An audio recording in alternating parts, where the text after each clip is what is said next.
Assalamualaikum warahmatullahi wabarakatuh. Saya Damiatul Rahman dengan NIM H1120043 dari program studi ilmu pemerintahan Universitas Jambi.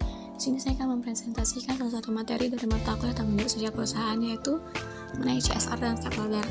Baiklah, di sini kita akan masuk materi yang pertama, yaitu mengenai CSR atau Corporate Social Responsibility. CSR adalah hasil kolaborasi antar perusahaan dengan stakeholder.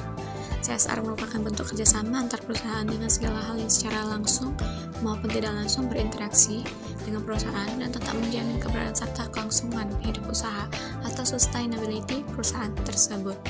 Dalam CSR terdapat dua orientasi program, yaitu internal dan eksternal. Baiklah, yang dimaksud dari internal dan eksternal di sini adalah internal yang berbentuk tindakan atas program yang diberikan terhadap komunitas, sedangkan eksternal yang mengarah berupa nilai dan korporat yang dipakai untuk menerapkan atau mewujudkan tindakan-tindakan yang sesuai dengan keadaan sosial terhadap suatu komunitas sekitarnya. Materi yang kedua itu stakeholder. Stakeholder memegang peranan penting terhadap keberlangsungan perusahaan. Hal ini dikarenakan stakeholder memiliki kemampuan dalam mengendalikan sumber daya yang diperlukan dalam keberlangsungan hidup perusahaan.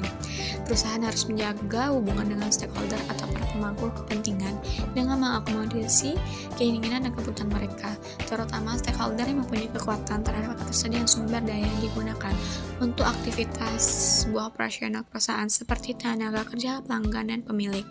Peran dan tugas dari stakeholder. Yang pertama, mengarahkan manajemen. Para stakeholder seperti dewan direksi dapat membantu perusahaan dalam mengambil suatu tindakan. Yang kedua, mendukung keuangan, yaitu stakeholder seperti investor utama bisa menekan kinerja perusahaan. Yang ketiga, bantuan dalam pengambilan keputusan. Stakeholder seperti pemilik perusahaan atau dewan direksi mereka ada di semua bidang pengambilan keputusan utama. Misalnya pengambilan keputusan mengenai likuidasi dan akuisisi. Yang keempat, menjalankan operasional perusahaan, yaitu stakeholder seperti manajemen dan karyawan memiliki tanggung jawab terhadap jalannya sebuah proyek bisnis. Dan yang terakhir, tanggung jawab sosial, yaitu stakeholder dapat membantu perusahaan dalam mematuhi undang-undang hak asasi manusia dan lingkungan, serta mereka juga dapat menentang dan memantau keputusan bisnis jika itu merugikan tujuan jangka panjang perusahaan.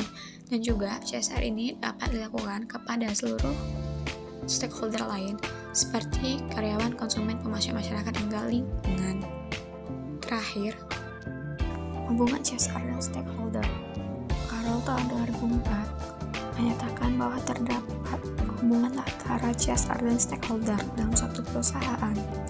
Stakeholder menentukan bagaimana perusahaan dapat membangun performa CSR-nya, dan stakeholder yang berbeda akan memiliki pandangan yang berbeda pula terhadap sebuah perusahaan.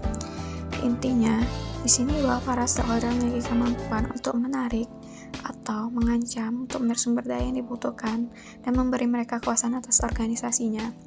CSR atau Corporate Social Responsibility merupakan tanggung jawab perusahaan kepada para stakeholder untuk berlaku etis, meminimalkan dampak negatif dan memaksimalkan dampak positif yang mencakup dari aspek ekonomi, sosial, dan lingkungan, yaitu yang termasuk dalam triple bottom line. Baiklah, sekian presentasi dari saya. Apabila ada kesalahan, saya mohon maaf. Wassalamualaikum warahmatullahi wabarakatuh. Terima kasih.